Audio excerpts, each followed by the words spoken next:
I'm Clarence Cafferty from Long Pine, Nebraska.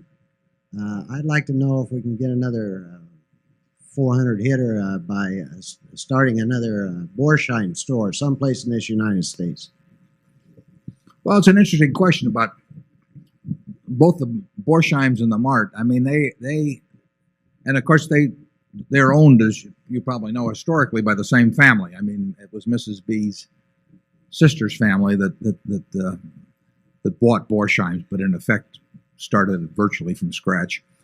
And both of those institutions offer this incredible selection, low prices brought about by huge volume, low operating costs, and all of that.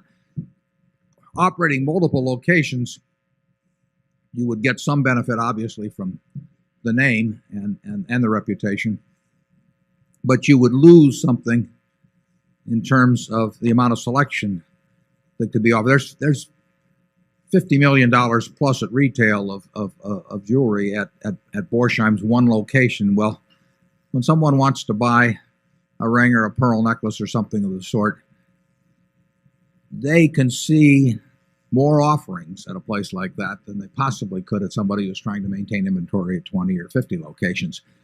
Similarly, that gives us a volume out of a given location that results in operating costs that, again, can't be matched if you have an enormous number of locations. So I think those businesses tend to be more successful in that particular mode as one location businesses. Now, Helzberg's will be bringing merchandise to people all over the country at malls, and they will do through that mode of operation. They perform that exceptionally well. But Borsheim's can't be Helzberg's, and Helzberg's can't be Borsheim's. They're both going for two different customers to some degree. And Saul Price, Charlie's friend who started the Price Club, the first big wholesale club, said that part of his success was due to figuring out the customer he didn't want. I think that's right. Right. Yeah, and you have to figure out what you're good at, who you really can offer something special to.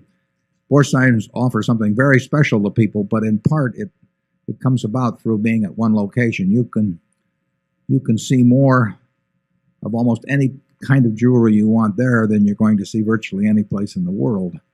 And that will bring people there, or it will bring male people there. And that gives you operating costs that are 20 percentage points off of what somebody else will be doing without that pulling power. And that in turn enables you to offer the lower prices, which keep the circle going. I mean, it's very hard to replicate something like that. And trying to do it in 10 spots probably wouldn't work well. But it's a question you ask yourself as you go along, obviously.